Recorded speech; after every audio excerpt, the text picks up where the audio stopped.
महाराणा हमेर सिंह बोल रहा हूँ। मैं वही हमेर सिंह हूँ जिसे विषम घाटी पंचानन की संज्ञा कहा जाता है। मैं वही हूँ जिसे सिसोदिया वंश का प्रथम राजा माना जाता है।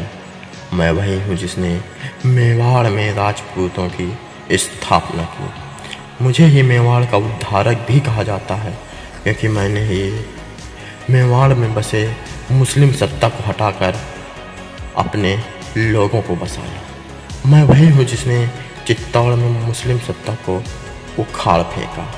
मेरे शासनकाल से पहले मेवाड़ पर गुहिल वंश यानी कि रावल वंश का शासक था और उनके मुखिया बप्पा रावल थे। एक तरह माना जाए तो मेरे से ही सिसोदिया राजपूत वंश का निर्माण किया गया। आज मैं आपको अपने जन्म की सारी कहानी सुनाऊंगा। मेरा जन्म सन 1314 ईस्वी को सिसोद नामक गांव में हुआ था। मेरे पिता का नाम अरी सिंह और माता का नाम उर्मिला था। मेरे दादा जिन्हें लक्ष्मण सिंह के नाम से जाना जाता है, उन्होंने मेरी परवरिश की। जब मैं 2 वर्ष का था तब मेरे माता पिता मुझे छोड़कर चले गए थे। तब मेवाड़ पर मुस्लिम सत्ता कायम थी। मुस्लिम सैनिकों का एक मुख्य चोर जिसका नाम मुंजा बलेचा था, वह मेवाड़ के आसपास के राज्यों को लूटता और उन्हें आगरा ले जाता था।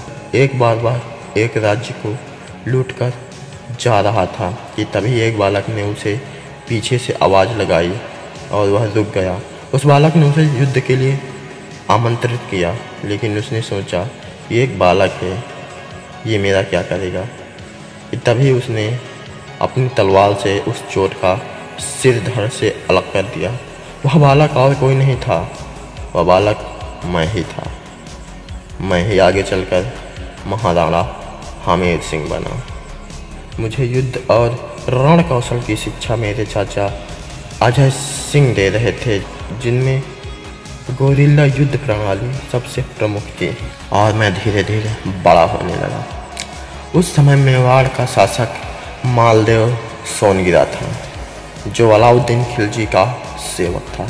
मेवाड़ पर शासन पाना बहुत ही कठिन था, परंतु मेवाड़ की प्रजा मेरे ही साथ थी। मेरे चाचा ने मुझे पहले ही मेवाड़ का शासक घोषित कर दिया था। तब मैंने 1326 ईस्वी को मेवाड़ पर आक्रमण किया और उसे जीत लिया और मालदेव सोनगिरा बचकर भाग निकला और वह दिल्ली चला गया।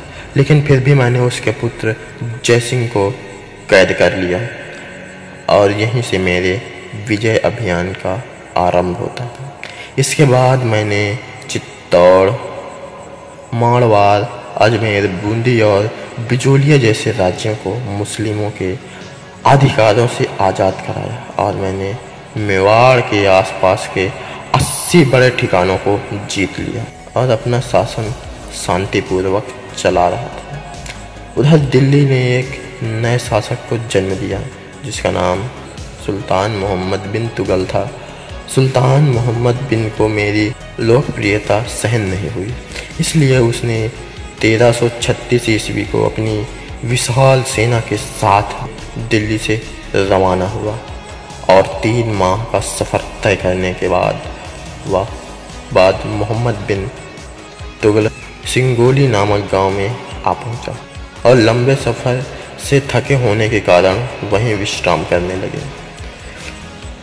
उधर मुझे भली भांति पता था कि दिल्ली के सुल्तान मेवाड़ पर चढ़ाई जरूर करेंगे। मैंने अपने राज्य के चारों ओर अपने सैनिकों को तैनात रखे थे और मोहम्मद बिन तुगल की खबर मुझे लग गई कि वह कहाँ है। मैंने गोरिल्ला युद्ध प्रणाली का प्रयोग किया और उसके चारों खानों को चित्त कर दिया। मेरे और मोहम्मद बिन तुगल के द्वारा लड़ा गया सिगोली स्थान पर युद्ध भारत के इतिहास में अमर हो गया। इस युद्ध में मैंने मोहम्मद बिन तुगल को पराजित कर उन्हें कैद कर लिया।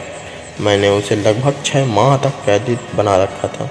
मोहम्मद बिन तुगल के कैद होने के बाद मेरा खौफ इतना ज़्यादा बढ़ गया कि किसी ने भी मेरे जीते जी मेवाड़ की तरफ आँख उठाकर भी नहीं देखा। मैं एक धार्मिक व्यक्ति भी था।